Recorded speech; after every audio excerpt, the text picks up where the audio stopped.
ये उस यादव लड़के की कहानी है जिसने सरकारी नौकरी छोड़कर घर घर बल्ब बेचे और आज करोड़ों की संपत्ति खड़ी कर दी है।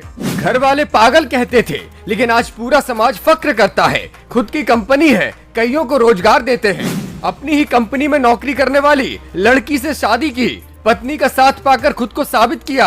अब हर कोई कर रहा सम्मान। अपनी आखिरी नौकरी में मालिक से झगड़े के बाद खुद की कंपनी शुरू की। आज विदेशों तक फैल गया है कारोबार। आज हम आपको उस व्यक्ति की कहानी सुनाने जा रहे हैं जिसने न केवल अपनी जिद से सफलता की सीढ़ियां चढ़ी, बल्कि पूरे परिवार और समाज को गलत भी साबित कर दिया। सरकारी नौकरी को ठोकर मारकर घर घर बल्ब बेचने की नौकरी करने वाले अंकित यादव को लोग पागल कहते थे। घर वाले नाराज थे, लेकिन जैसे जैसे समय बीता अंकित ने फिर पीछे मुड़कर नहीं देखा।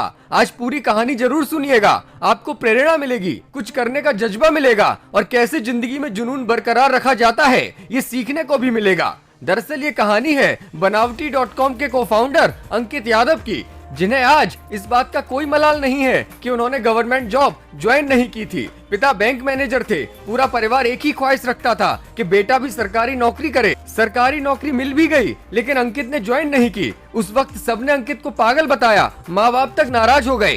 अंकित अपने शुरुआती दिनों के संघर्ष के बारे में बताते हैं कि उन्होंने 3 साल प्राइवेट कंपनियों में नौकरी की, बल्ब बेचने की जॉब भी की और इससे उन्हें पूरे मार्केट का एक्सपीरियंस मिला। सोचता था कि अपने लिए क्या कर रहा हूँ, जब दूसरी कंपनियों के प्रोडक्ट बेच सकता हूँ तो अपना क्यों नहीं। एक दिन बॉस से जबरदस्त झगड़ा हो गया, जिसके बाद उन्होंने रिजाइन करके अपना बिजनेस शुरू करने का फैसला किया। उन्होंने भोपाल में कपड़ों का काम शुरू किया। घर में ही 20 मशीनों के साथ प्रोडक्शन यूनिट लगाई, लेकिन सही कारीगर और वर्कर्स न मिलने से 2-3 महीने काफी नुकसान हुआ।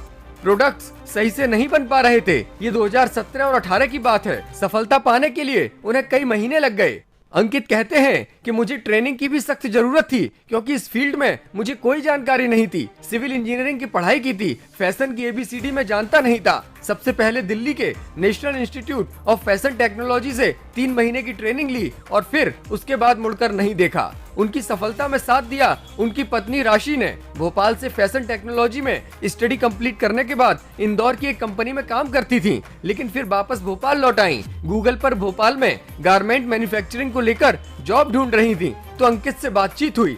पहले बतौर कर्मचारी कंपनी को ज्वाइन किया, लेकिन बाद में अंकित और राशि को एक दूसरे का साथ इतना भाया कि दोनों ने शादी कर ली। फैशन की बारीकियों की स्टडी करने के बाद राशि समझती थी कि कंपनी में कहां-कहां दिक्कतें हैं, इसलिए उन्होंने इस पर काम करना शुरू किया। अंकित से बात की। कंपनी के प्रोडक्शन को राशि ने संभाला और अंकित ने ब्रांड, मार्केटिंग, सेल्स और फंड अरेंज की जिम्मेदारी संभाली। 2020 का साल बीत रहा था। कोरोना ने दस्तक दे दी। ऑफलाइन मार्केट ठप पड़ गया। ऐसे में उन्हें अपने ब्रांड को रजिस्टर कराया और ब्रांड नेम से ऑनलाइन मार्केटिंग करना शुरू कर दिया। अंकित और राशि के साथ अभी 100 लोगों से अधिक की टीम काम कर रही है। 65 से ज्यादा सिलाई मशीन वर्क कर रही हैं। महिलाएं अपने घरों में रहकर ऑर्डर के मुताबिक प्रोडक्ट तैयार करती हैं। दोनों की कंपनी बनावटी.com का सालाना रेवेन्यू 1 करोड़ से ऊपर का है और लगातार ग्रोथ हो रही है। अंकित की सफलता की ये कहानी सुनकर आप क्या सोचते हैं? कमेंट में हमें जरूर बताइएगा। ब्यूरो रिपोर्ट, मीडिया हलचल।